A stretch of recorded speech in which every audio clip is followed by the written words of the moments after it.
d'entrer dans ce qu'a été l'expérience de Jung, son expérience intime, son trajet, je vais faire en préambule en quelque sorte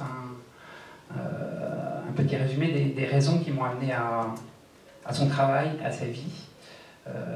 et les replacer dans ce qu'était au fond l'itinéraire de ma propre recherche, de ma propre quête, à un âge, aux alentours de 20-25 ans, où j'étais comme traversé de questionnements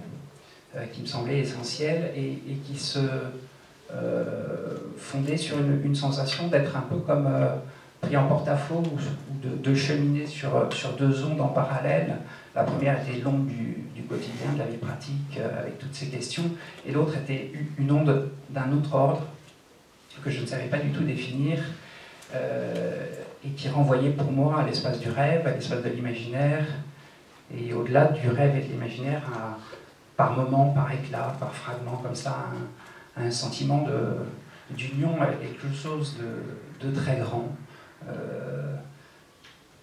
Pour mettre des qualificatifs, Romain Roland, par exemple, parlait d'un sentiment océanique qui parfois nous traverse, et c'est exactement, j'aime beaucoup cette expression, quelque chose de cet ordre-là, un moment comme de suspension dans le temps, où tous les repères du quotidien s'effritent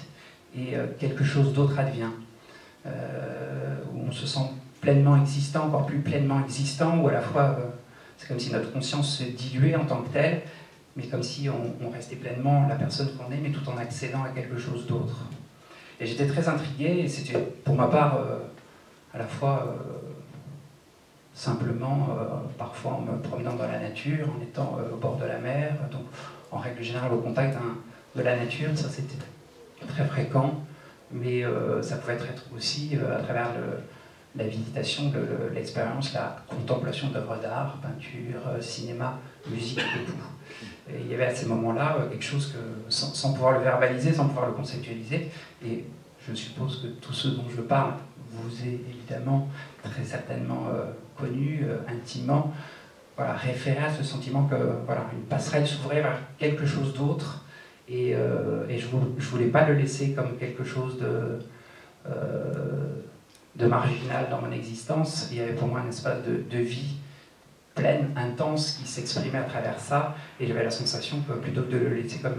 un moment d'exception, qu'il y avait peut-être des voies, en tout cas ça faisait partie de mon questionnement, pour ramener dans la vie justement quotidienne cette intensité-là.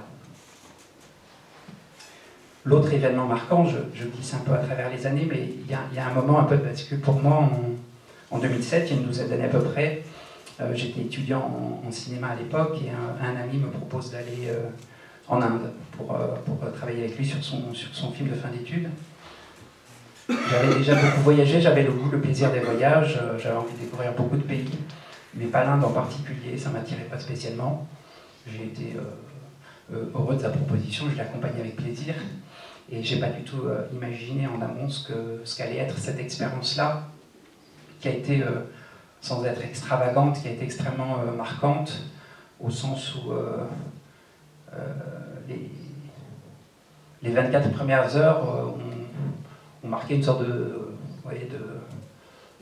point de non-retour, hein, comme il y a parfois dans une vie, il y a des moments marquants, et celui-là en est un profond, au sens où je suis arrivé en pleine nuit à New Delhi, on est allé se coucher assez rapidement, et je suis entré dans cette nuit, j'ai rêvé très intensément d'une manière extrêmement particulière, comme ça m'était pas arrivé jusque-là, et le lendemain, en me réveillant, je suis resté 1 heure ou 2 dans un état second en quelque sorte, éveillé et encore un peu endormi, et j'avais la sensation extrêmement curieuse, inexplicable, que l'Europe d'où je venais, que tout ce qui avait été ma vie jusque-là était quelque chose d'extrêmement loin, de présent, mais d'extrêmement loin, comme un moment de vacances. Et que l'Inde, qui était là depuis seulement quelques heures, avec toute son étrangeté, était l'évidence de ce qu'était ma vie, de ce qu'avait toujours été ma vie. C'est immédiatement comme ça que j'ai en tout cas formulé les choses, mais je n'ai pas su aller plus loin. J'ai simplement été extrêmement intrigué, et j'ai toujours gardé ça en tête comme un point de repère, en tout cas à interroger, peut-être à approfondir. dans les journées qu'on suivit, dès le lendemain, on s'est retrouvé à Bénarès, et là, ce sentiment initial s'est décuplé. J'avais l'impression de retrouver la ville que j'avais toujours connue. C'était indescriptible, alors que j'avais pas même vu ni un film, ni des photos de cette ville. Le pays en tant que tel ne m'attirait pas plus que ça, et je reconnaissais les odeurs, je reconnaissais les lieux. Et j'avais déjà étudié la philosophie, donc je me souvenais de beaux textes antiques, des textes de Platon notamment, qui parlaient des réminiscences. Et c'est quelque chose qui m'avait beaucoup marqué à l'époque, mais que je ne référais pas à quelque chose de concret. Et à travers cette expérience en Inde, voilà, je me suis dit tout simplement peut-être que c'est ça, ce qu'on appelle une réminiscence. Platon parle d'une réminiscence au sens de ce que serait un savoir inconscient, ce que serait un savoir originel qui serait déjà en nous et qu'on pourrait retrouver, non pas en allant le chercher, mais comme en levant une forme de voile à l'intérieur de nous-mêmes et retrouver au fond une connaissance qui n'est pas une connaissance extérieure, mais qui est une connaissance de choses que nous possédons déjà à l'intérieur, comme si, d'une manière ou d'une autre, peut-être à travers ce que lui appelle le voyage de l'âme, ou la migration des âmes, comme si, quelque part, un bout de mon âme avait évidemment voyagé, côtoyé l'Inde, et que, à travers ce voyage, je retrouvais une forme de mémoire qui était inscrite en moi. Ça m'a paru, en tout cas, évident de formuler, ou de devoir pour moi-même formuler les choses comme ça. Donc ça m'a permis d'avancer sur ma recherche, sur mon interrogation. Et en même temps, tout restait exploré et tout restait énigmatique. Et toutes les recherches que j'ai tenté de faire par la suite, notamment à travers les textes de philosophie et en Occident, parce que je me sentais en même temps profondément relié à l'Occident, ne donnaient pas d'éclairage supplémentaire. Donc je cherchais, je continuais de lire, mais ça venait nourrir au fond une forme de plaisir intellectuel, mais pas réellement à la racine le processus que, quelque part, à un certain endroit, j'avais expérimenté. Un cas à part, peut-être, je le cite parce qu'il a été là aussi marquant, ça a été la lecture de Spinoza, qui est un philosophe moderne, dont l'entreprise est extrêmement spéculative, théorique, même difficile d'accès, mais qui, à travers des fragments ou à travers des grandes lignes de ce que sa métaphysique nous expose, nous enseignait à son époque, donnait des repères qui me parlaient ou qui me faisaient laisser imaginer qu'il y avait peut-être aussi en Occident une voie d'accès vers ce mystère de l'âme qui voyagerait au-delà des vies, et au sens où il parlait très communément et comme une forme d'évidence, même il démontrait ça, de ce qu'il appelle un point de vie éternelle de l'âme. Il avait une autre formule aussi, qui est très célèbre, et c'est assez paradoxal parce que c'est une formule qui est en lettres minuscules dans son grand ouvrage qui s'appelle l'Éthique, perdu au fond d'une scolie, comme il y en a des dizaines et des dizaines. Et cette petite phrase qui ressort par son envergure dit une chose toute simple, mais qui m'a vraiment frappé et donné beaucoup de joie. Il disait « Nous sentons et nous expérimentons que nous sommes éternels ».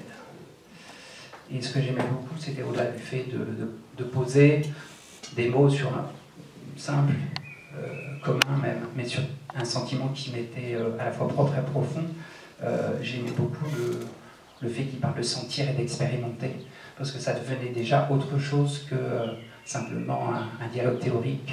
ou une élucubration énième sur ce que serait l'âme, ce que serait Dieu, ce que serait la création du monde. Il y avait la dimension du sentir, la dimension de l'expérimentation,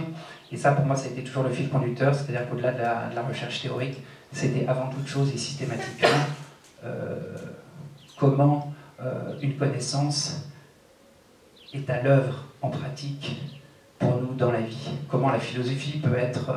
comme elle était dans l'Antiquité, un art de vivre et même ultimement une médecine de l'âme. Alors j'avais avec Spinoza ce point de repère, mais j'étais pas beaucoup plus informé sur comment sentir, comment expérimenter. Donc éclairage, mais à nouveau des questions et d'autres questions. Et c'est à ce moment-là que Jung arrive dans ma vie, à un moment où j'ai le sentiment que la vie m'y amène, que les choses sont peut-être aussi interrogées au-delà de la philosophie, au-delà de l'histoire de la philosophie, sous l'angle de la psychologie, de l'histoire de la psychologie et de la théorie de l'inconscient. Donc je relis à cette époque-là un peu Freud, les fondements, J'y trouve des points d'appui précieux pour mieux comprendre certains aspects de la vie. Mais il y a comme une forme à la fois de perplexité ou de réserve par rapport à l'amplitude du champ qu'il ouvre par rapport à la notion de l'inconscient qu'il développe. Et c'est par de la Freud, avec cette rencontre avec Jung, quelque chose pour moi se scelle profondément comme une rencontre qui est à la fois intellectuelle, mais au-delà de la rencontre intellectuelle, quelque chose qui enfin pour moi ouvre une perspective de dialogue avec un être qui n'a pas seulement cherché à formaliser une pensée, mais qui a cherché avant toute chose à la vivre, et la vivant, à la communiquer à travers des textes, des écrits, et aujourd'hui à travers le livre rouge, à travers aussi des images et des poèmes. Pour le dire en un mot, je pourrais évidemment en parler longtemps, mais la force de la rencontre avec Jung, c'était de se dire qu'il y avait là, et je ne l'avais jamais rencontré avant, dans l'espace de mes recherches, comme un maillon intermédiaire entre, d'un côté, justement, la recherche philosophique, spéculative, intellectuelle, et de l'autre, la psychologie, qui, avant toute chose, avant d'essayer de cartographier un petit peu ce que serait la naissance du monde et la naissance de l'âme, s'intéresse à l'idée de savoir de quoi sont faites nos vies et comment les améliorer, comment les rendre tout simplement plus bonnement, plus heureuses. Et j'ai toujours cherché, voilà, encore une fois, à ramifier ces deux dimensions-là, comment un espace théorique qu'on interroge vient au service, avant toute chose, d'une pratique et d'une quête d'un art de vivre et d'une quête même de la joie. En lisant Jung, il y avait en même temps, assez vite, et en lisant beaucoup de textes, c'est venu comme de manière assez fulgurante, donc j'ai eu envie de lire beaucoup, de lire à peu près tous ces textes. Au-delà de la rencontre de cœur, il y a eu un sentiment un peu étrange dans les premiers temps qui était de l'ordre du sentiment qui ne disait pas tout dans ces textes. À l'époque, le livre rouge n'était pas paru. C'est un livre posthume, j'y reviendrai. Et je voyais ces hypothèses s'échafauder, faire le pont justement entre la métaphysique et la psychologie. Et en même temps, je sentais qu'il y avait plein de pistes extrêmement audacieuses qui étaient dessinées, mais que c'était comme entre les lignes, qu'il y avait quelque chose de véritablement profond que lui avait peut-être à sa manière touché, expérimenté, mais qui n'était pas littéralement dit et explicité. Donc y compris avec Jung, il y avait encore une fois une forme de perplexité ou de réserve en disant oui, ça ouvre, ça me parle, mais on n'est pas encore au cœur de ce que confusément je cherche. Quelques semaines plus tard, j'apprends la parution du livre rouge, et alors je ne l'ai pas réalisé immédiatement, c'est évidemment en y plongeant une fois, puis réellement une deuxième et une troisième fois, que j'ai compris qu'il y avait là la réponse. En tout cas, les éclairages que je cherchais depuis longtemps, au sens où donc, le livre rouge, pour revenir à sa genèse, pour ceux qui n'en connaissent pas l'histoire,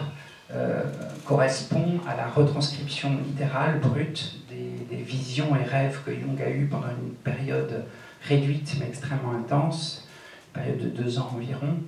où il est traversé d'intensités qui viennent en quelque sorte d'ailleurs, qui viennent du monde invisible. Et Jung prend ça très au sérieux. Et le prenant très au sérieux, il décide d'écrire ses visions et même progressivement de les restituer à travers l'image et la poésie. Et en entrant du coup dans ce livre rouge, il fait au fond, il écrit un livre qui n'a pas l'ambition d'être un livre, c'est simplement comme un journal intime où il consigne ses expériences, ni pour faire de l'art, ni pour produire une œuvre, mais simplement pour, comme il le dit, intégrer le contenu débordant de ses visions. Et les visions, les rêves sont retranscrits pendant 2 ans, et au bout de 2 ans, il a un matériau énorme, et il décide d'en faire pas un livre proprement dit, mais d'en faire un grand ouvrage, un grand œuvre, mais qui serait son œuvre à lui, son œuvre en quelque sorte secrète, et il va dédier d'innombrables nuits, pendant presque 15 ans, à reprendre ces textes, à les remettre en forme, à les enluminer, et ce qui donne un parchemin qui fait 14 kilos, recouvert de deux grandes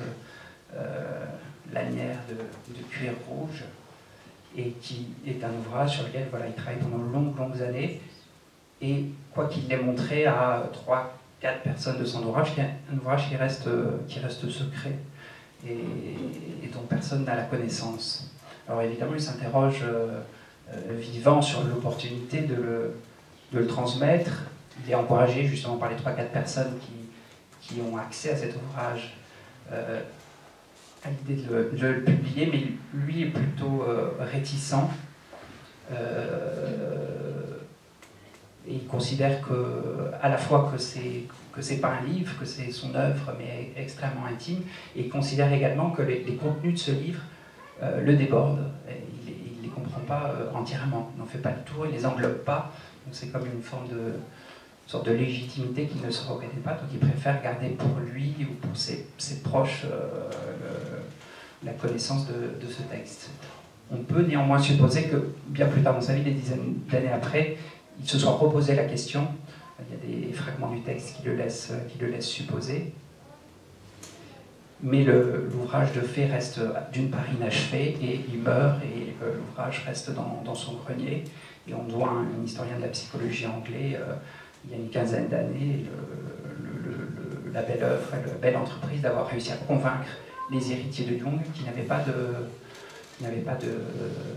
mandat explicite de Jung, ni dans un sens ni dans l'autre,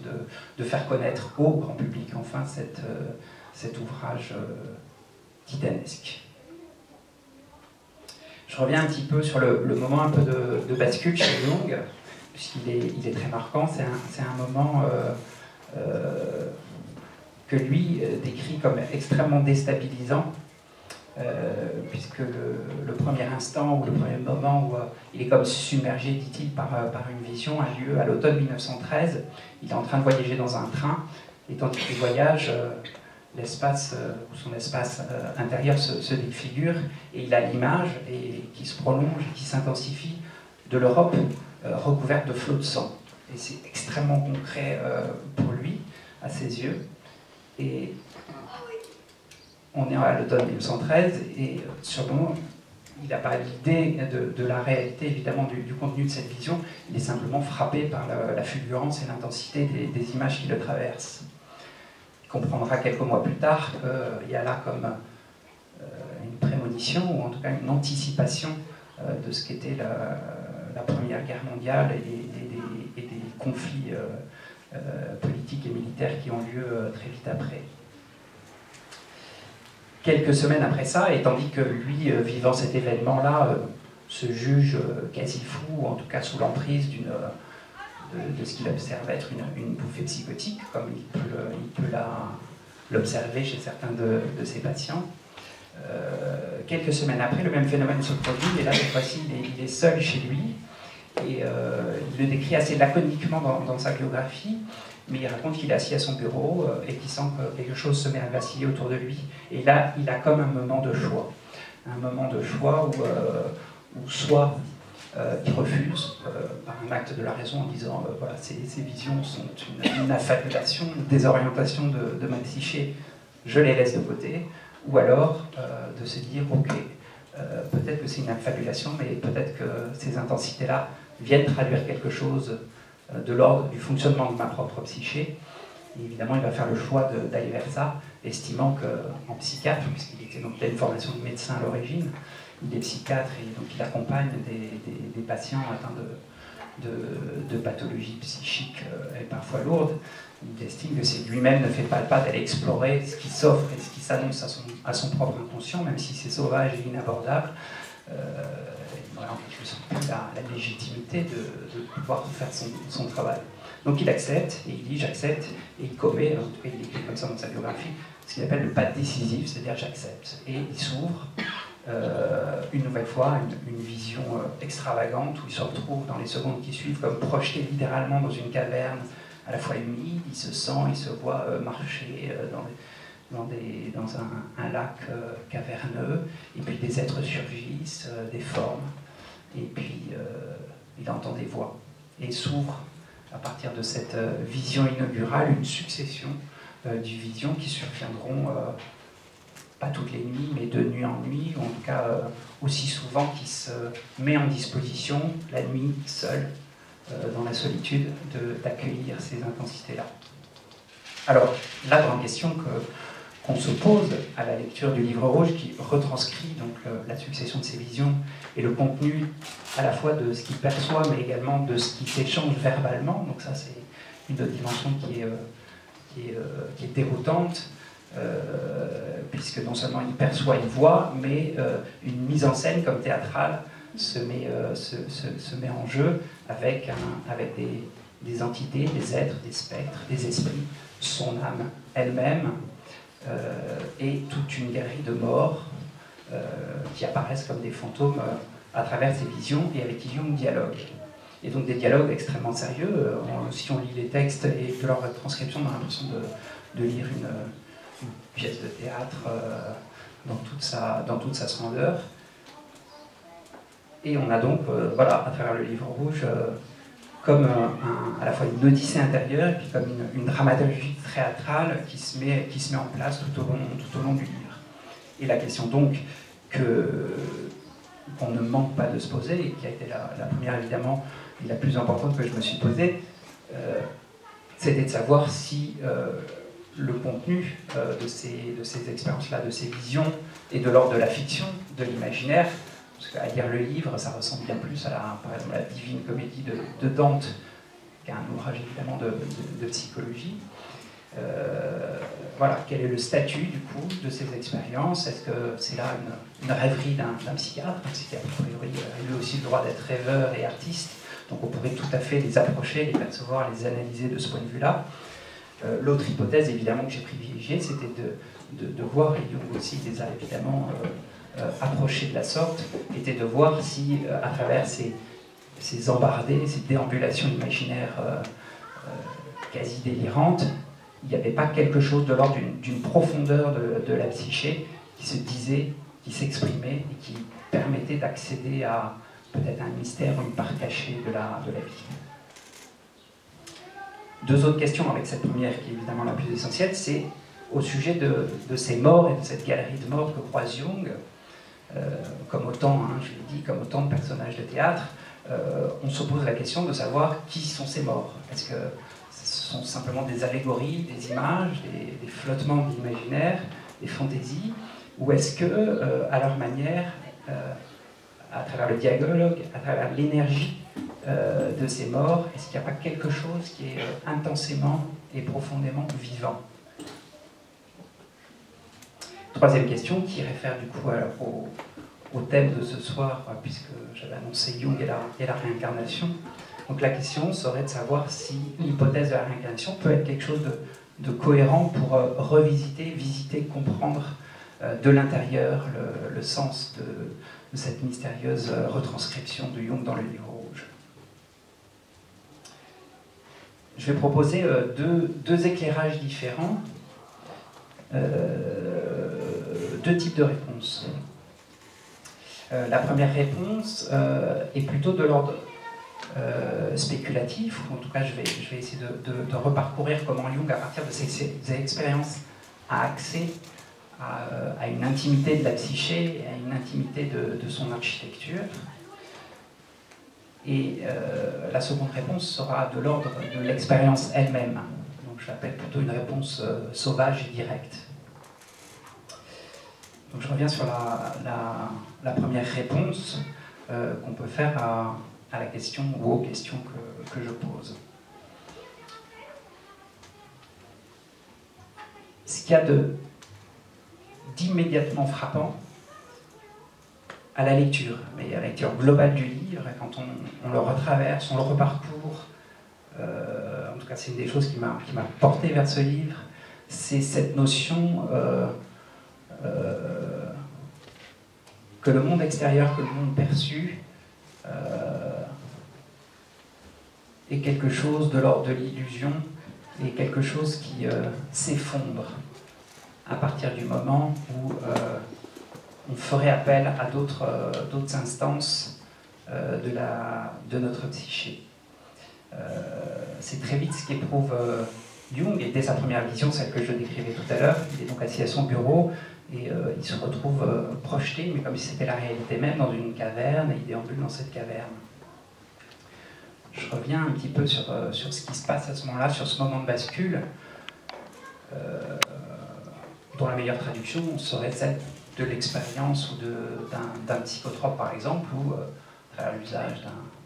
d'un hallucinogène,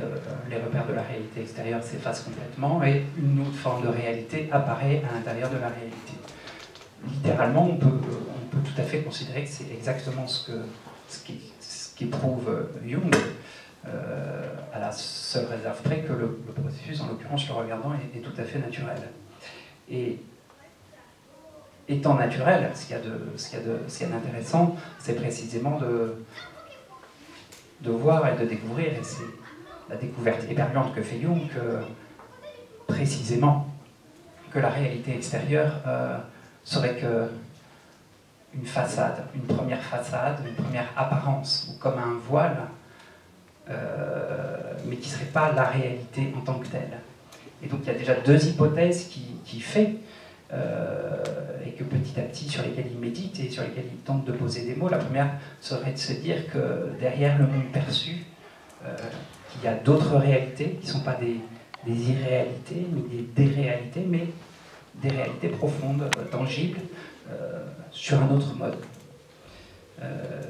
Comme si derrière la vie quotidienne, les repères du monde quotidien, il y avait une autre vie. Plus profondément que ça encore, et c'est le deuxième axe de sa découverte immédiate, c'est peut-être même d'arriver à l'idée que la réalité perçue n'est pas la réalité, mais seulement, et à travers les dialogues justement, et les méditations qui nourrissent à travers ces dialogues, c'est une des grandes pistes, un des grands soubassements de sa méditation et de son livre rouge qui apparaît là.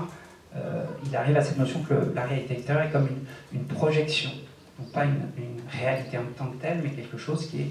projeté. Et la notion sur laquelle il arrive, absolument essentielle parce qu'elle fait basculer tous nos repères du point de vue de la connaissance, serait de se dire qu'il n'y a pas de réalité autre que celle de la conscience que l'on en a. Phrase essentielle que je redis, pas de réalité autre que la conscience que l'on en a. Ce qui suppose une chose simple, élémentaire, mais révolutionnaire si on prend le temps d'entrer dans cette considération-là, et de se dire que si on enlève la conscience, le pôle primitif qui fait exister la réalité, c'est-à-dire notre manière de percevoir, la réalité extérieure, en quelque sorte, s'effrite ou s'effondre. Et c'est exactement cet axe-là qui touche de manière viscérale et expérimentale, c'est que quand la réalité se transforme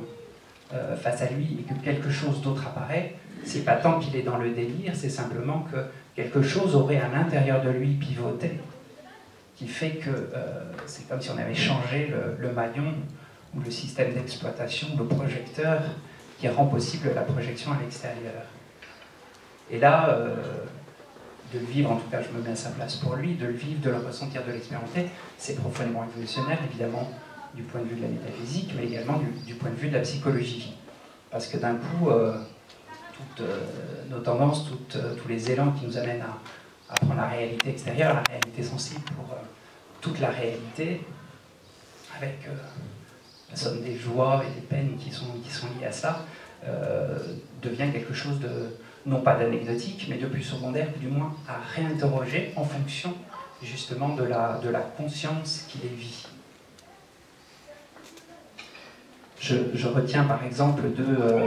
deux citations qui éclairent un petit peu cette découverte, ou l'éclairage du coup théorique qui donne à cette découverte. Il dit: ce monde objectif, donc le monde qu'on perçoit à travers notre cerveau, à travers nos sens, n'est rien d'autre que celui que nous présente notre conscience. Corps et esprit ne sont pour moi que des aspects de la réalité psychique. L'expérience psychique est la seule expérience immédiate. Point très central je crois, comprendre et entrer vraiment dans ce qu'a été son expérience, et qui fait évidemment un grand débat, un débat essentiel avec, on va dire, pour simplifier, parce qu'évidemment il y a plein d'échelles intermédiaires, mais le matérialisme, qui considère que la réalité physique, la réalité du monde sensible, a une existence proprement dite, consistante en soi, et l'hypothèse de Jung, qui serait une hypothèse qui a une histoire en philosophie, qui est la perspective idéaliste, où on considère que toutes les choses à l'extérieur sont simplement des émanations de la conscience et des émanations de l'âme. Donc Jung, c'est de ce côté-là que, sans que ce soit une entreprise théorique, et j'insiste là-dessus, c'est une expérience vécue, ressentie, c'est évidemment dans ce sens-là qu'il va approfondir son expérience.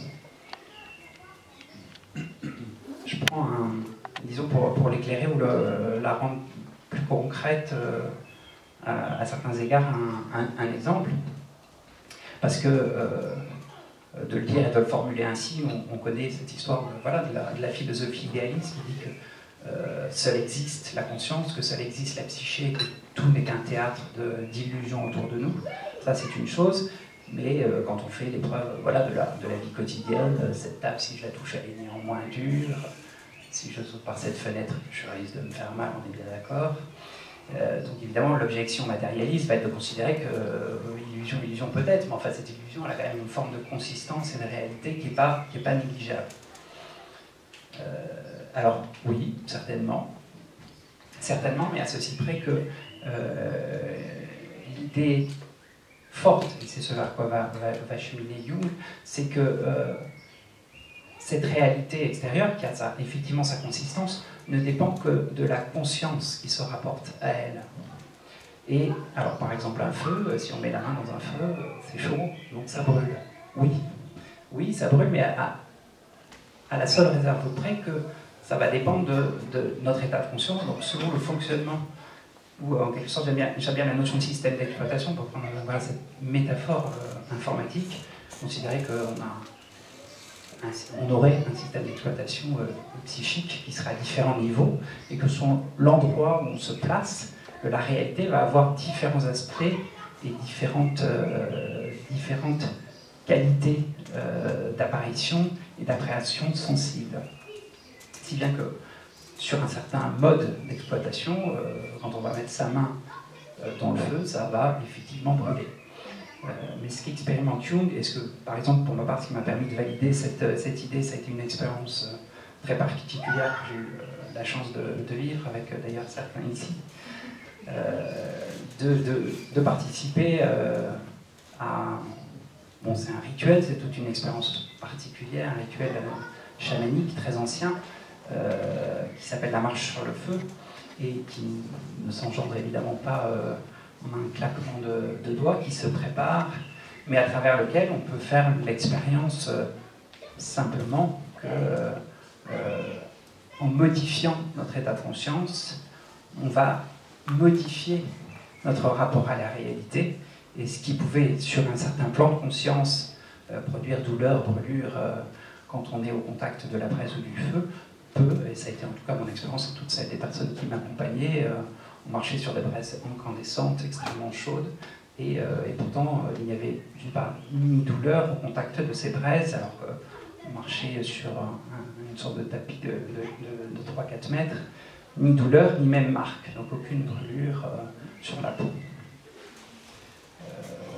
Voilà, ça c'est un exemple qui m'appartient, mais qui m'a permis, moi c'est important parce que j'avais toujours l'idée que, pour moi c'est une sorte d'évidence, que la réalité extérieure n'était que le fruit d'une construction psychique, mais encore restait-il à valider un petit peu cette hypothèse, et à travers cette expérience-là, d'autres ensuite, j'ai pu en tout cas me familiariser effectivement avec l'idée que c'est comme si j'avais une maîtrise possible de mon propre ordinateur central, et en maîtrisant cet ordinateur central, je pouvais altérer, modifier la perception du monde extérieur. En somme, l'idée à laquelle, et qui a une résonance métaphysique et psychologique essentielle, à laquelle arrive Jung, c'est qu'il n'y a pas qu'un seul monde, mais qu'il y aurait comme différents mondes, peut-être une multitude même de mondes, qui dépendent de différents états de conscience. Et qu'en revenant précisément vers cette notion de l'état de conscience qu'on fait exister en nous, on s'ouvre à une perception qui peut être différente, qui n'est plus une perception monolithique d'un monde figé comme la matière, mais une perception élargie, qui élargirait à la fois nos perceptions, nos ressentis, et qui nous permettrait même de, en quelque sorte, voilà, de démultiplier un petit peu pour prendre disons une expression qui a cours dans le langage scientifique, démultiplier le champ d'information. Du point de vue de la psychologie, l'expérience de Jung va à cet égard-là prendre une dimension importante, c'est que il va accomplir à travers cette modification de l'état de conscience, il va accomplir ce qu'il va ressentir et vivre et éprouver comme une descente dans les profondeurs. C'est-à-dire c'est comme si le système d'exploitation normal, quotidien, référait à un certain monde avec ses règles, avec ses répétitions, et à travers justement la mise en place d'une autre modalité de vécu psychique, quelque chose d'autre s'ouvrait et qui n'est pas au fond détaché, contradictoire avec la réalité, mais qui est comme la réalité elle-même, mais qui prend racine, qui s'élargit et qui, en tout cas lui le décrit comme ça, s'ouvre sur quelque chose d'abyssal, de profond, d'obscur, et à travers cette obscurité vers quelque chose qui reprend forme au fond des choses, mais de manière différente.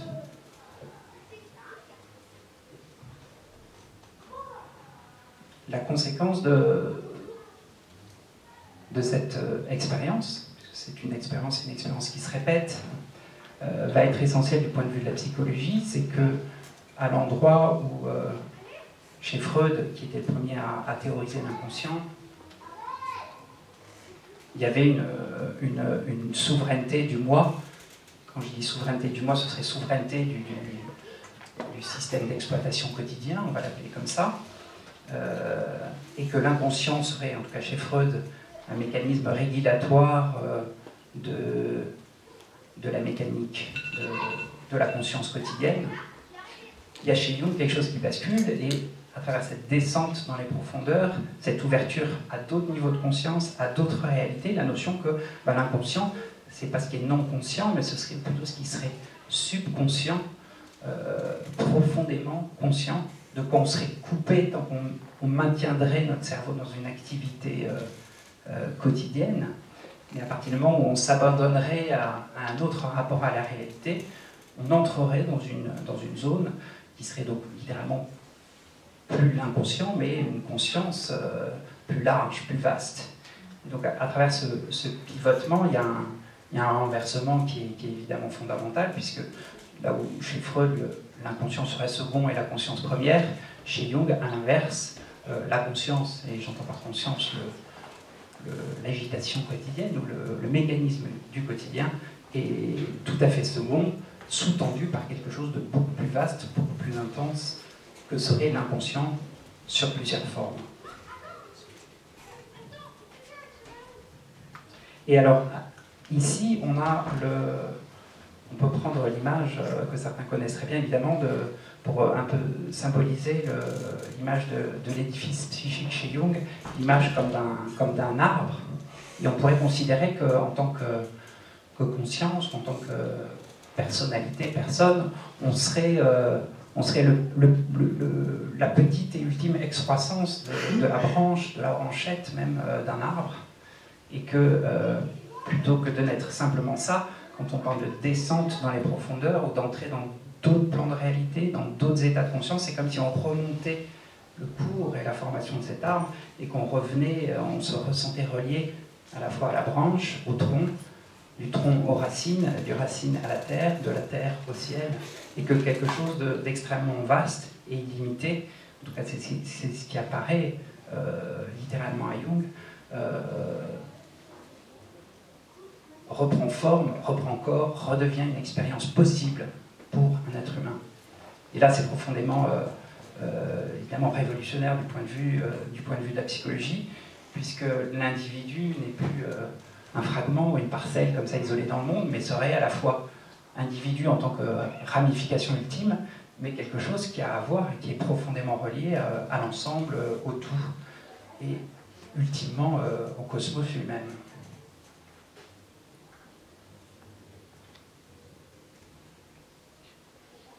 Et c'est ici, évidemment j'ai résumé, hein, mais c'est ici que,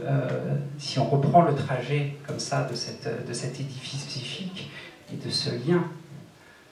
intérieur qu'on pourrait retrouver, où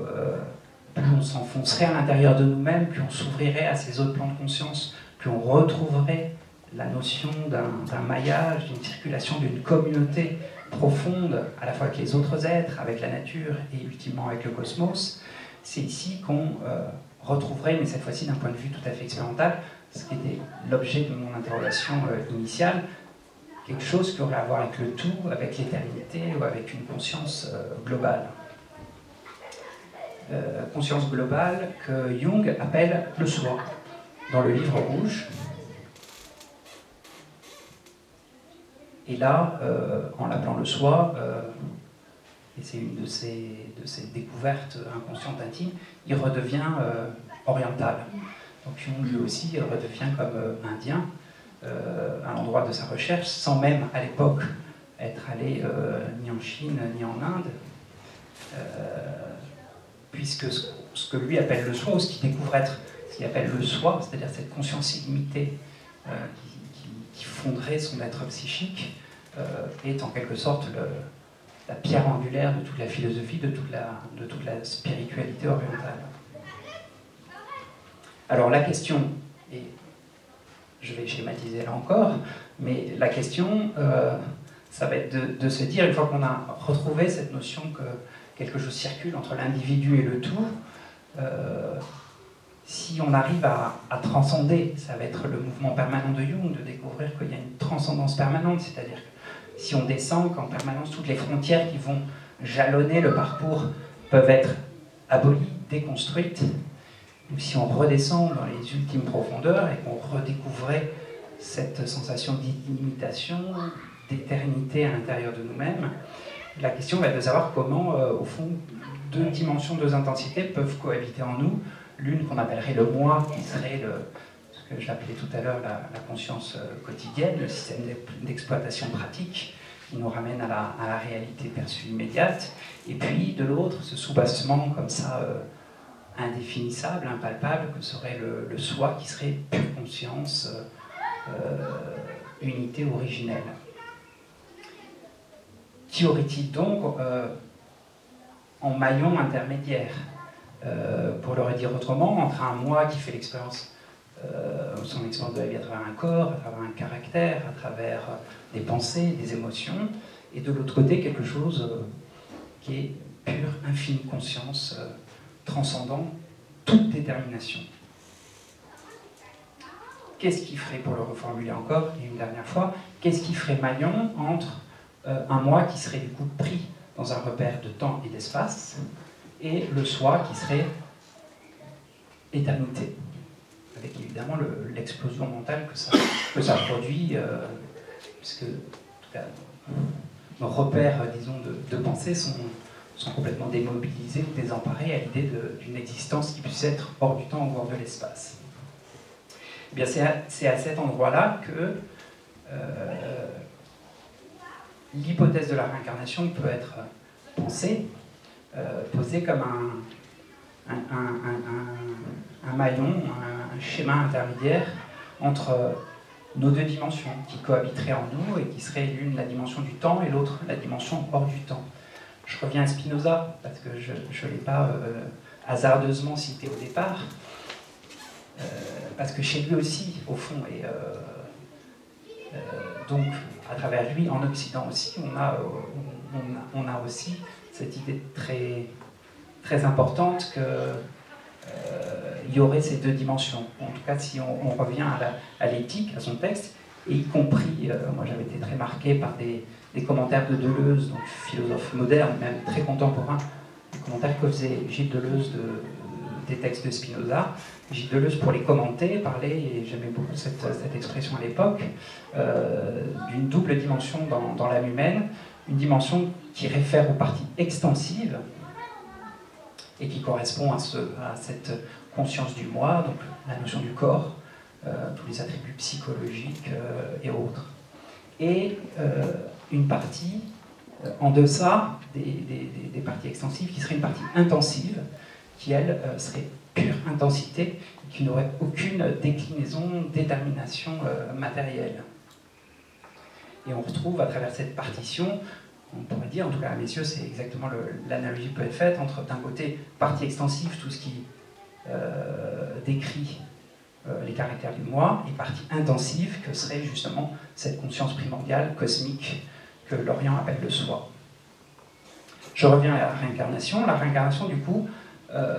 pourrait être perçue, c'est l'hypothèse que j'ai faite, comme la traduction dans le temps et dans l'espace de cette intensité qui est, à proprement parler, et même si c'était impensable, hors du temps. Et on retrouverait du coup la tradition, évidemment la spiritualité et l'ouverture que donnent toutes les philosophies orientales à travers la notion d'une pérégrination des âmes qui, éternelle par essence, ferait une multitude indéfinie d'expériences à travers des corps, empruntant un corps comme on emprunterait un véhicule momentané pour faire une expérience, l'abandonnant pour réinitier une autre expérience de manière indéfinie. J'ai parlé de la tradition orientale, mais, parenthèse, c'est important, moi ça m'a marqué dans mes recherches, c'est important aussi de se souvenir, parce qu'on l'oublie un peu vite parfois, que notre propre tradition occidentale était, du temps de la Grèce évidemment, sur une ligne extrêmement commune.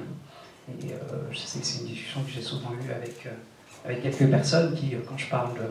de réincarnation, associent ça immédiatement à quelque chose de l'ordre de l'Orient, du bouddhisme ou l'hindouisme, sachant qu'en réalité, les Grecs, les Gaulois, les Cathares, plus près de nous, avaient un système de pensée et d'expérience de la réalité fondé sur ce qu'était pour eux la réalité d'une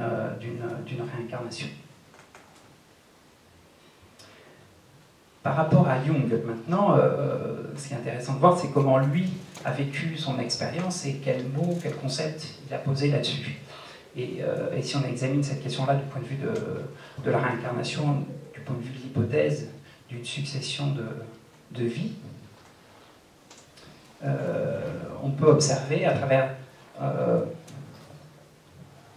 je crois assez peu, à mon souvenir, par sa biographie, aucun texte en quelque sorte officiel ou qu'il ait publié dans le cadre de ses œuvres scientifiques. Mais on peut, à travers plutôt des correspondances et des témoignages épistolaires, retrouver des traces sur ce qu'était sa réflexion de ce point de vue-là, puisqu'il est interrogé par des condisciples ou des anonymes. Et on peut redessiner une sorte de parcours et d'évolution au fond dans sa vie. Un premier moment où, de façon assez nette, il relègue cette hypothèse à la marge, et de façon parfois très, très radicale, à une correspondante, par exemple, qui lui demande s'il croit aux vies antérieures, aux vies passées. Il répond que pour lui, ça correspond à des explications totalement mythologiques et qui sont vaines, au sens où, pour lui, il se pense, il se pose et il communique en scientifique, en observateur de la réalité qu'il expérimente. Il dit ça ne réfère pas au champ de mon expérience, donc je le laisse de côté, je peux pas l'intégrer. Et donc sans annuler l'hypothèse, en tout cas il la balaye d'un revers de bras. Et en même temps, progressivement, assimilant progressivement à la fois le contenu de ses visions, le contenu des ouvertures, à travers les rêves, notamment il a. Il sera aussi très marqué en 1944, donc trentaine d'années après l'édification proprement dite du livre rouge, très marqué par ce qu'on appelle aujourd'hui une expérience de mort imminente, c'est-à-dire qu'il a un coma très profond, son corps physique est en état de mort clinique, et pourtant sa conscience vit une expérience non seulement réelle, mais où la réalité se retrouve décuplée. Il a une extraordinaire restitution de cette expérience je la redonne dans le livre presque intégralement parce qu'elle est assez bouleversante à lire, et où il décrit voilà, le passage d'un corps à un autre corps, un corps démultiplié avec un rapport à la réalité qui devient extraordinairement plus fin, plus puissant, et ce qui coïncide à plein d'égards à la multitude de témoignages des personnes qui ont eu, soit avant lui, soit après lui, à vivre ces événements de fracture, de passage de l'autre côté d'une manière aussi intense. Donc, je disais, il est très marqué par ce moment-là, donc il réinterroge, il ne cesse de réinterroger, et il revient, et en tout cas, on a deux, trois textes à travers ces lettres assez marquants, dans les 2 ans qui précèdent sa mort, il revient sur la question, et il réinterroge, il relit le bouddhisme, il relit les enseignements du Bouddha, disant que voilà, la question du karma et la question des renaissances lui semble extrêmement importante, et il réenvisage justement tout ce qui a été son chemin à la lumière de l'hypothèse qu'il se met à faire à la fin de sa vie, qu'effectivement, il a lui-même vécu une multitude d'expériences, et que sans doute, à l'approche, à l'imminence de sa mort, la mort ne sera pas une fin, mais quelque chose comme une ouverture vers une succession d'autres expériences indéfinies. Je lisais par exemple il y a quelque temps le livre de Stéphane Alix, que certains d'entre vous peut-être connaissent, Lorsque j'étais quelqu'un d'autre, donc Stéphane Alix, journaliste d'investigation qui écrit plusieurs livres, voilà, retranscrit à travers une expérience extrêmement spécifique et que j'ai trouvé pour ma part bouleversante, du moins du point de vue de l'expérience qu'il vit. Il relate, après avoir été, je passe rapidement sur le cours de sa vie, mais après avoir été voilà, journaliste d'investigation et fasciné par les questions qui touchent à la parapsychologie, donc il va au contact de différentes traditions spirituelles, il va interroger à droite et à gauche, et à un moment de sa vie, plutôt d'être dans l'investigation extérieure, il éprouve le besoin d'en revenir réellement à ce que lui vit, ce qu'il expérimente, et à travers ses dialogues et ses rencontres, évidemment, qu'il a entendu parler de vie antérieure, donc il s'interroge, mais toujours sous la forme d'une incertitude, et il décide de partir vivre à un moment un peu d'interrogation pour lui dans sa vie, faire une retraite au Pérou, et une retraite toute simple, où simplement il est isolé dans une cabane. Et un après-midi assez vite, je crois, au bout d'une semaine, il fait une sorte de sieste et dans un état de demi-sommeil, il ne dort pas complètement, mais dans un demi-sommeil, un rêve éveillé lui advient, et à travers lequel il se retrouve exactement à la manière de Jung, propulsé dans un autre espace, un autre temps. Il se retrouve quelques secondes après dans le corps, où, comme vivre, ressentir ce que vit un soldat nazi au moment de la Seconde Guerre mondiale. Il sent les chars, il entend les éclats, les cris du capharnaüm militaire, guerrier qui a lieu autour de lui. Et au-delà de ça, il a d'autres visions qui réfèrent à la vie de cet homme. Il voit le visage d'une fille et il entend, comme ce que pourrait être le nom de cet homme, si mes souvenirs sont bons, je crois que c'est Alexander Hermann, et avec un grade dans l'armée nazie. Il note ça dans son cahier, et à la fin de sa retraite, il rentre en Europe, et il est intrigué, comme sans doute chacun d'entre nous l'aurions fait. Il va voir Dieu Google, et avec les informations qu'il a, il essaie de savoir s'il va pouvoir peut-être en savoir plus sur cet homme-là. Et je ne vais pas dévoiler tout le contenu du livre, mais je donne simplement le point de départ. Le Alexander Hermann, en l'occurrence, correspond en tout cas à 2 identités connues dans les fichiers de l'armée allemande qu'il arrive à retrouver. Et plus précisément, l'un d'entre eux meurt d'un éclat d'obus dans la gorge, ce qui correspond exactement à ce que lui revivait dans la vision, puisqu'il se sentait paralysé, défaillir, agoniser à la suite d'un éclat d'obus, d'un impact d'obus au niveau de la gorge. Ce point de lancement étant donné, il est évidemment extrêmement troublé. Il mène l'enquête, il part en Allemagne, et je ne vous en dis pas plus, mais la lecture est palpitante, et ça n'est qu'un témoignage, mais donne un indice. On va le poser comme ça, comme un indice de, effectivement, ce mystère de ce que pourrait être un éclatement dans le temps d'une même âme qui aurait vécu, voilà, en tout cas, le regardant, cette expérience de soldat. Et ce qu'il y a de passionnant, et je crois que c'est surtout ça qu'il faut retenir, c'est moins l'idée qu'il aurait vécu, il aurait eu des vies antérieures, comme nous en aurions tous eu, que, et c'est l'interrogation dans son livre, que qu'est-ce que la vie de cet homme lui enseigne à lui aujourd'hui, et en quoi elle éclaire l'homme et les conflits qu'il ressent aujourd'hui. C'est quelque chose qui m'a bouleversé à la fois dans la lecture, mais au-delà de la lecture, parce qu'il y avait une proximité avec ce qu'a vécu Jung. Et même si Jung ne pose pas le mot de vie passée, quand il est confronté, il est visité par des morts, c'est-à-dire qu'il est traversé d'une multitude de visions qui pourraient donc référer à ce qu'auraient été ces incarnations passées. Et c'est là la dimension de la réponse sauvage, en dialoguant avec ces morts. C'est comme si chaque mort qui venait à lui dessinait ou symbolisait une force intérieure qui agissait en lui. Et le fait de se mettre à l'écoute du mort lui fait comprendre que souterrainement, il était agi, mu par une énergie inconsciente, l'énergie de ce mort, qui, le poussant dans certaines directions, l'empêchait de se reconnaître dans son plein épanouissement. Comme si, pour le dire au fond très simplement, la multitude des morts qu'il croise correspondait à une somme de sous-personnalités. Ensuite, précisément, c'est le travail qu'il fera, mais qu'un travail d'ordre thérapeutique et psychologique peut permettre de repérer une multitude de sous-personnalités qui seraient l'ensemble des personnages qui agiraient dans notre théâtre intérieur et à travers le conflit desquels, tant que ces agissements demeurent inconscients, on serait soumis. Pour le dire autrement, c'est comme si chaque mort, parce que Jung emploie le mot de revendication, chaque mort a une revendication, a une force, et donc veut emmener la vie de Jung à un certain endroit. Mais les morts sont en quelque sorte en désaccord entre eux, donc là où un certain mort, par exemple, l'anachorète du désert que rencontre Jung,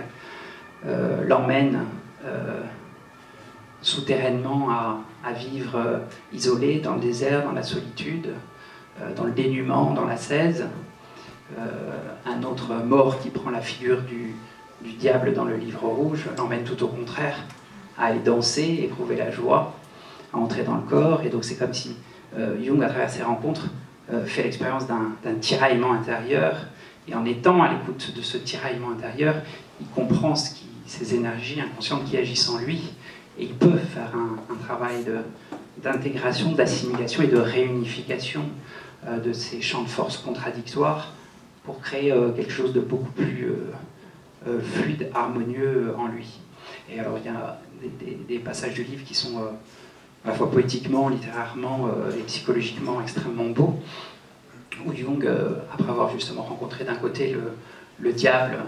et de l'autre côté cette anachorète du désert, raconte que à un moment de sa vie, une succession ultérieure, une vision ultérieure, le diable et l'anachorète se rencontrent et ils décident de vivre ensemble.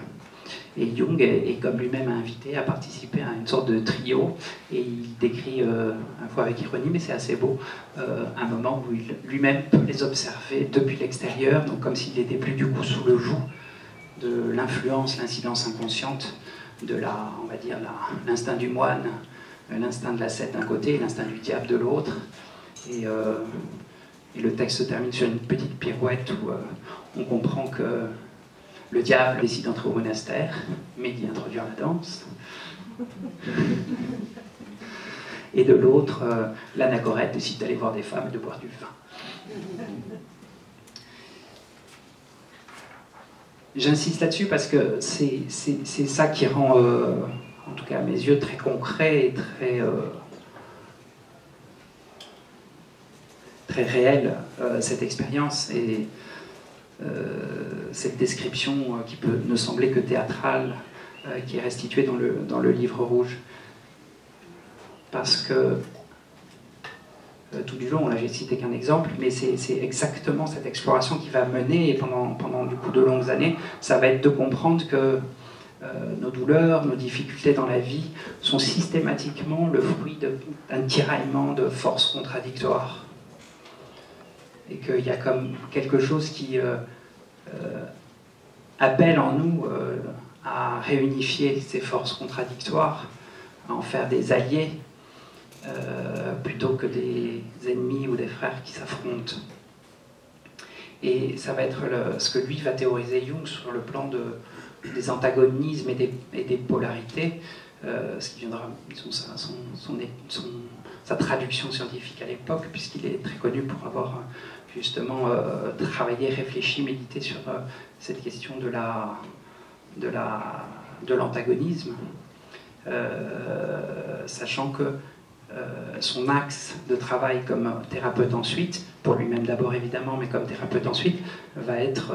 au fond relativement simple. C'est comprendre quels sont ces champs de force contradictoires, et deux, trouver ce qu'il appelle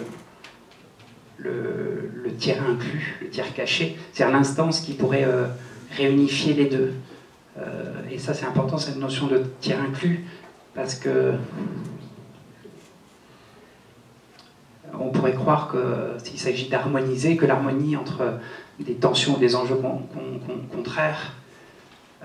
pourrait coïncider à un affadissement un petit peu de la vie, que la vie pourrait être belle justement dans le tiraillement de ces forces contraires. L'idée c'est qu'en trouvant ce pôle surplombant, médiateur entre les deux, on n'annule pas la beauté et la force de ce que ces tensions contradictoires procurent, mais plutôt que de les vivre comme un conflit, comme quelque chose qui nous coince et qui crée à la fois souffrance, douleur, c'est quelque chose qui est transcendé et qui nous amène à vivre de façon plus pleine, plus entière notre vie. Et à la fin justement de cet exemple que je donnais tout à l'heure entre la réconciliation intérieure qui fait entre l'anachorète d'un côté et le diable de l'autre, une belle phrase Jung qui dit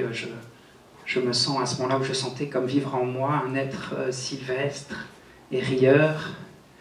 et ça m'ouvre à une expérience de la vie tout à fait différente.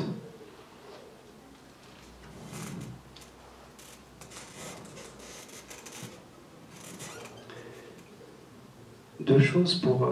résumer sur cette question de l'harmonisation des contraires et de l'intégration de cette parole des morts. La première, c'est que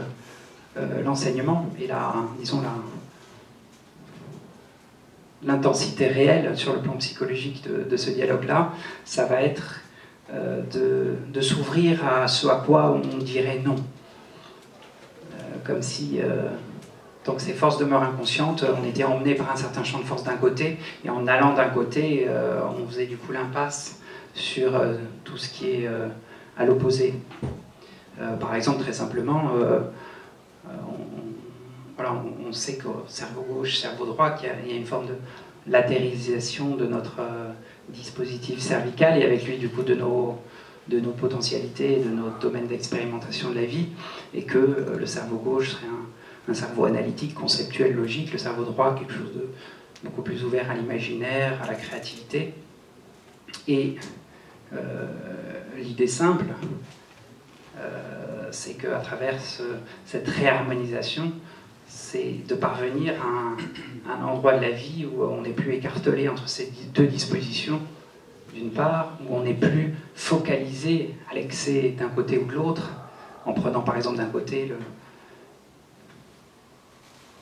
la figure du savant qui serait coincé dans ses livres, puisque c'est une figure qui apparaît dans le livre rouge, un savant qui vit obnubilé par le savoir, l'ivresse qui est conceptuelle, ou de l'autre côté par une vie d'agitation complètement débridée, monopolisée par disons, les dispositions du cerveau droit. Parvenir à cette réharmonisation, ce rééquilibrage entre les deux fonctions, permet de retrouver ce que serait la respiration naturelle de notre psyché, qui est fondamentalement l'un et l'autre, et pas l'un contre l'autre ou l'un sans l'autre. Retrouver une respiration où logique, créativité soit une seule et même voix, un seul et même élan. le deuxième éclairage que ce travail et ce parcours peut nous donner,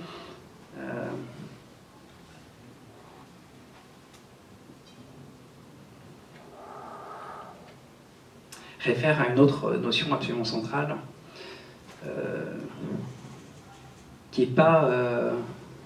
textuellement inscrite ainsi dans le livre rouge, mais sur laquelle Jung reviendra plus tard dans d'autres écrits. C'est ce que l'Orient appelle la Kundalini, et qui existe dans le livre à l'état beaucoup plus de ces traductions visuelles, vibratoires, poétiques, que dans l'ordre des analyses et des textes que retranscrit Jung. Je parle de ça parce que probablement c'est comme s'il y avait là l'aboutissement de tout le trajet du livre rouge, l'aboutissement de tout ce qu'a été la recherche de Jung et le point culminant de toute sa vie. Parce que la Kundalini, donc, pour ceux qui ne sont pas familiers de cette notion, j'en redonne un peu les grands axes, les grands principes, serait une sorte d'énergie primordiale symbolisée par un serpent endormi qui girait, ou en tout cas sommeillerait au bas de notre colonne vertébrale. Les yogis, évidemment, en Orient, en ont à la fois la sagesse, la maîtrise, et sagesse, maîtrise de la Kundalini voudrait dire capacité à éveiller ce serpent, cette énergie qui serait une énergie étant au bas de notre colonne vertébrale, qui a à voir avec la terre, avec le chtonien, le sombre, le profond, avec la sexualité. Et parvenant à la maîtrise ou à l'éveil de cette vie, elle pourrait remonter le long de la colonne vertébrale, fusionner avec toutes les intensités, les plans énergétiques de notre corps, et puis s'ouvrir en haut, au sommet du crâne, sur un espace céleste, cosmique, illimité. Quand on parle d'éveil, quand on parle d'illumination, pour le Bouddha par exemple, ces termes réfèrent exactement à un processus qui est ni mystique en tant que tel, ni affabulatoire, ni mythologique, mais qui réfère à cette réalité extrêmement concrète, et j'insiste, et c'est pour ça que je termine sur cette notion-là, qui a rapport à un yoga, à une pratique, et qui consiste à maîtriser cette énergie, et qui serait, dans son déploiement et dans son effervescence, en quelque sorte, l'axe élémentaire de notre constitution psychique. Et si j'en parle, c'est que l'éveil de cette puissance-là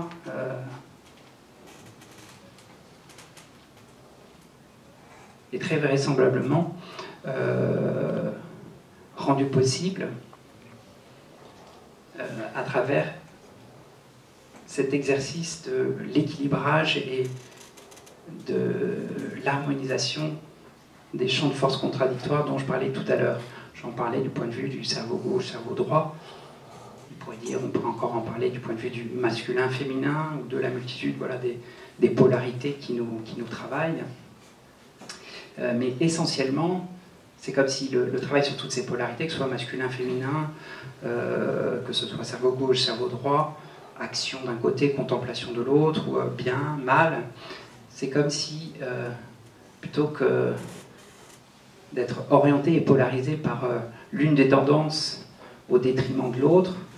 on parvenait à trouver ce qu'on appelle en Orient la voie du milieu, l'équilibre subtil, profond, ultime, et qu'à travers cet équilibre énergétique, la vibration, la pulsation de cette énergie terrestre primordiale pouvait s'éveiller. Quelques mots en conclusion pour, au fond, donner quelques rapides points de repère sur ce que peut être notre manière aujourd'hui de dialoguer avec ce livre, de le comprendre et puis surtout de le faire exister. En tout cas, mon choix, mais dès le départ, très intentionnellement, c'était de se dire, c'était non pas de revenir vers ce livre comme un monument de l'histoire intellectuelle, de la psychologie, mais d'aller à lui et comme à travers un outil qui me serait immédiatement efficace, ou m'aiderait aujourd'hui à comprendre ce que je suis, vers quoi cheminer et comment découvrir moi-même ses propres continents intérieurs que découvre progressivement Jung dans sa vie. Et au-delà des repères théoriques que j'ai tenté de dessiner dans ce livre et de redonner, l'idée au-delà de cette réflexion, c'était véritablement d'accoucher en quelque sorte d'une pratique et même d'une pratique thérapeutique, c'est-à-dire à mon tour, après avoir cheminé sur ces espaces-là, continuant encore de le faire, en menant donc cette exploration, on va dire, sauvage, intérieure de l'inconscient, de proposer à mon tour un espace d'accueil, de réflexion, de cheminement sur ce que pourrait être pour chacun d'entre nous le dialogue avec nos propres morts. Et je crois qu'il y a une très belle chose chez Jung dans le fait que lui-même, en quelque sorte, même si c'est une autocensure, ne soit pas allé à la publication de ce livre, et je pense que c'était même conscient chez lui, une belle chose au sens où c'est comme s'il avait estimé que le livre rouge ne devait pas être au fond un livre, avec le risque derrière que le livre soit mythologisé ou amplifié dans son envergure, mais que ce livre puisse en réalité n'être qu'un exemple, mais comme 1000 autres exemples devraient à ses yeux pouvoir exister, et comme si au fond on était tous en mesure, et aujourd'hui plus encore qu'à l'époque de Jung, de pouvoir accomplir ce propre trajet, de pouvoir aller à la rencontre de ces expériences intérieures, et de pouvoir, à travers ces dialogues intimes, intérieurs, par moments débordants, découvrir plus d'espace, plus de clarté, et surtout, c'est ça qui est essentiel, cette vibration de cette dimension cosmique éternelle de la conscience, comme si, au-delà de la barrière ou de l'obstacle que représentait le surgissement de ces morts et le dialogue parfois inconfortable avec eux, comme si s'ouvrait, se dessinait progressivement un accès à ce que serait notre véritable et profonde nature, à savoir pure conscience, conscience illimitée, éternelle. Et voilà, aujourd'hui, on est en tout cas plusieurs déjà dans cette salle, ma compagne Cybèle, moi-même, on œuvre dans ce sens, on propose un cadre de travail où, à travers des techniques de relaxation, d'ouverture à ces autres états de conscience dont je parlais au départ, on propose à chacun de retrouver qui sont les morts qui nous hantent, entrer à leur écoute, comprendre ce qu'ils veulent, ce qu'ils revendiquent, et pour progressivement, comme Jung le relate à la fin du livre rouge, faire en sorte que cette voix s'apaise, s'éteigne, arriver à ce qu'il appelle le silence des morts, et s'ouvrir à cette immense, infinie et joyeuse contemplation de la vie qui est la simple expérience de vivre sans être monopolisé ou manœuvré de l'intérieur par des énergies étrangères. Voilà, je vais m'arrêter là.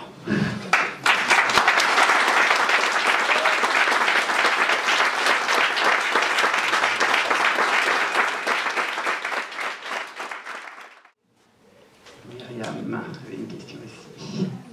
Déjà, merci pour cette présentation, cette présence. Très agréable.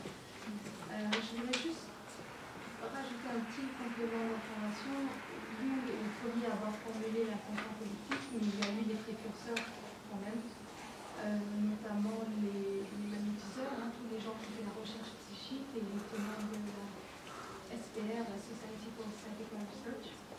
qui pensait une interconnexion des consciences et qui, on peut citer William James, dont Jung s'est beaucoup inspiré, et la problématique à ce moment-là, c'était de penser comment l'individu se constitue au milieu d'une mer d'informations. Et donc, ils posaient le problème à l'inverse. Ce n'était pas le monde de l'individu au retour au collectif, mais ils avaient posé le problème de comment est-ce que finalement on isole une information. Et c'est donc toute la clôture du sujet qui est mise en abîme, en fait. Et donc, Jung hérite quand même de ça, et c'est à partir de là qu'il va penser l'intention collective. Donc, il y a tout un terreau. Absolument. Voilà, on le sait bien, on a tendance, effectivement, quand on résume, on reparcourt l'histoire, hein, que ce soit de la psychologie ou de toutes les autres sciences, à résumer aux grandes découvertes qu'il serait isolé, individuel. En réalité, il y a toujours un terreau, un rhizome, comme ça, où les choses se fabriquent à plusieurs. Et bien entendu, et de la manière que Freud n'est pas celui qui a découvert l'inconscient, mais pose un jalon qui authentifie à travers lui, mais quelque chose autour duquel beaucoup d'autres réfléchissaient et pratiquaient, et de la même manière Jung est très marqué, et ça le hante beaucoup, mais effectivement oui, ses activités, il est très intéressé par la Society for Psychological Research, oui. Et pour rebondir, oui. Du coup, par rapport à la réincarnation, c'est aussi la question que ça pose, c'est-à-dire qu'est-ce qui se réincarne, c'est-à-dire encore une fois, quelle est la clôture du sujet, est-ce que c'est vraiment une chose qui passe ou est-ce que c'est une mémoire, et c'est toutes ces questions, en fait, c'est toujours la même difficulté à savoir entre le collectif et l'individu, voilà, quel est ce rapport et comment il y a une constitution finalement d'une chose, d'un amalgame qui se croit individuel. Oui. Excellente remarque, et oui, parce que c'est aussi souvent quelque chose que je précise, c'est-à-dire que la notion de réincarnation est souvent associée à je suis, etc. Et je réponds souvent, mais c'est précisément ce je qui dit je suis qui meurt et qui ne se réincarne pas. C'est une strate supérieure qui est pas dans la dimension du jeu. Et c'est pour ça que c'est à la fois la difficulté et en même temps la beauté de cette recherche. C'est à partir du moment où on quitte, où on ose quitter l'identification au jeu. Et Jung en parle dans des termes qui sont même durs, parce que lui parle d'un sacrifice, le vit comme un sacrifice. Et personnellement, je le vis aussi à certains moments comme un sacrifice, parce qu'on est comme attaché, relié, identifié à ce corps, à sa vie, et on a envie de le faire exister comme si lui était l'éternité. Or, c'est précisément cette dimension-là qui a une naissance ponctuelle et qui aura une mort définitive. Et c'est en lâchant l'identification à cette dimension-là qu'on accède à un plan de conscience supérieur qui surplombe. Merci beaucoup pour ta remarque. Je vais redonner juste un petit point de repère très, très simple, puis on pourra s'arrêter là. Pour revenir sur cette question des états de conscience et des mondes qui correspondraient à ces états de conscience, parce que théoriquement c'est toujours difficile de présenter cette question-là, qui d'un point de vue théorique peut parler, ou au contraire ne pas du tout parler, mais c'est quelque chose qui peut redevenir très, très concret. En tout cas, on a aujourd'hui, contrairement à Jung et à son époque, on a quelques outils ou quelques traductions langagières qui peuvent nous aider à comprendre ce à quoi ça correspond, et notamment l'appui des neurosciences qui, vous savez sans doute, s'intéressent beaucoup, notamment maintenant sur l'expérience neurologique, psychique, notamment des méditants, et à travers des expériences qui sont menées avec des mesures sur notre activité cérébrale, on arrive aujourd'hui à diagnostiquer plusieurs formes d'activité cérébrale qui sont répertoriées entre 4 types d'activités, 4 types de fréquences d'ondes, c'est-à-dire que ce qu'on repère, c'est que notre cerveau ne fonctionne pas toujours à la même allure, et qu'il est parfois sur un mode, et de manière, disons, coutumière et quotidienne, il fonctionne sur ce qu'on appelle le mode des ondes bêta, donc un rythme assez accéléré, que si on induit un ralentissement dans cette fréquence d'onde, on accède à un champ référent aux ondes alpha, et qu'il y a un mode déjà un peu de relaxation, de relâchement, au mode supérieur encore plus relâché, extraordinairement détendu, on va entrer dans le champ des ondes θ, et puis delta, résultat, ultimement, est toucher, à travers ce ralentissement de l'activité cérébrale, d'autres intensités, d'autres informations. Et je redonne ce point de repère parce que c'est ça véritablement qui peut éclairer cette notion que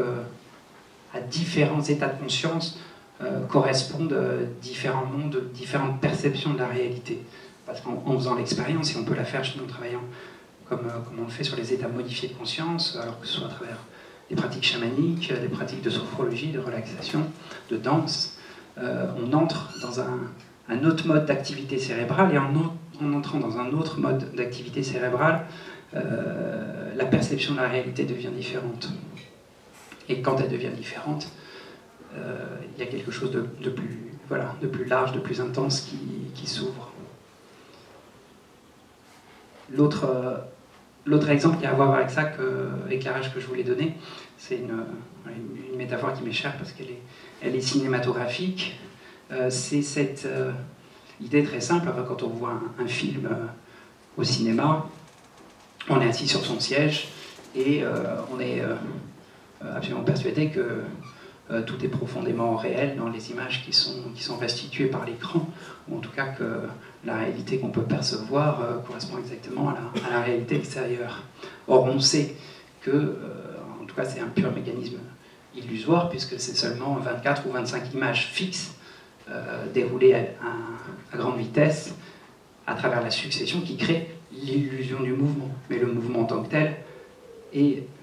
projeté, imaginé par notre propre cerveau. Et moi, ça, c'est quelque chose qui m'a toujours fasciné, et je suis resté très proche de cette réflexion-là, du point de vue à la fois psychologique et philosophique, c'était de me dire, voilà, sans doute, probablement que la réalité, ce qu'on perçoit de la réalité extérieure correspond exactement à l'illusion cinématographique, c'est-à-dire que bien entendu, ça semble réel, consistant et tout unifié, mais peut-être que, au fond, c'est simplement un mécanisme de cerveau qui réduit la réalité, comme si le monde qu'on perçoit là, physique, n'était que le précipité de 25 images figées qui se succèdent par seconde. Ce qui laisse entendre que entre les images, dans cet infime espace qui sépare deux photogrammes, quelque chose se passe. Et ça, c'est l'idée de se dire que quelque chose advient, que quelque chose est transmis, quelque chose nous est communiqué à travers cet interstice-là, cet intervalle-là, qui avait une passerelle vers l'idée, qui ensuite, comme je l'ai dit, quelque chose qu'on peut expérimenter, que quelque chose d'autre peut advenir. Et si je fais le parallèle entre la question des ondes dont je parlais et le cinéma, très simplement, ce qu'on peut arriver à penser, c'est se dire que justement, c'est dans ce ralentissement de la fréquence d'onde cérébrale qu'on va pouvoir intensifier le nombre d'informations, comme on relâche le cerveau, plutôt que d'être dans une conduite un peu mécanique qui réduit à 25 images toute la réalité. C'est comme si, en se relâchant, c'est pas 25 images, mais peut-être 50, 75, 100, 1000, 10 000 qui apparaissent, qui adviennent, et que là s'ouvre ce qu'on appelle le continent de la vision, le continent visionnaire et le monde de l'invisible. D'un coup, ça excite tout le monde. Une précision sur l'image de l'arbre dont tu as parlé tout à l'heure. Oui. Est-ce que c'est une image qui est apparue dans les rêves de Jung, ou c'est toi qui en as parlé? Je me souviens très bien dans le... Oui, j'ai oublié de le mentionner, c'est une bonne question. Non, c'est quelque chose qui apparaît dans le... Oui, tu pourras regarder tout à l'heure.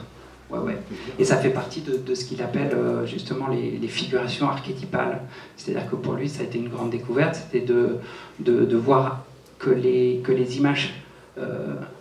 ramenées à la fois par lui-même mais par ses patients, et quand elles étaient figurées, retranscrites en termes d'images, correspondaient au fond ou revenaient toujours sur des modèles, sur des archétypes, donc sur des formes primitives de la psyché, et